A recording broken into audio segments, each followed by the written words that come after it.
This is one thing which UPSC is going to ask, which I have been shouting for 2-3 years, and they asked this year. Article 163 of the Constitution says the governor shall act on the aid and advice of Council of Ministers except when the governor is required to act in his discretion. So in Article 163 of the Constitution, there is an explicit discretion given to the governor, but there is no such discretion given to the president. So constitution ने governor को explicit discretion दिया है और constitution ने president को no discretion but implied or situational discretion. Now tomorrow UPSC will ask, this is a very conventional question, which of the following areas the governor will apply his discretion? 1. When the governor is recommending president rule, he will not act on the advice of Council of Ministers, because no Council of Ministers will recommend the governor to dismiss them.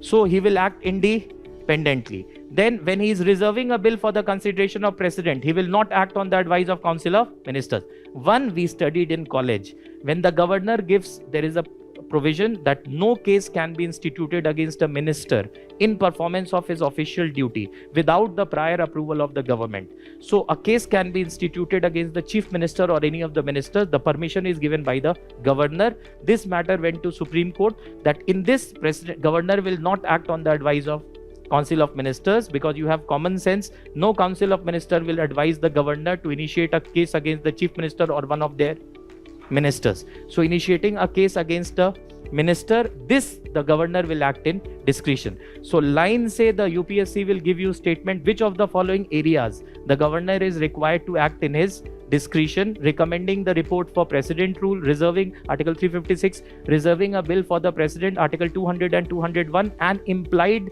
power given by the Supreme Court, deciding whether a case should be instituted against a minister or not. Here he will act in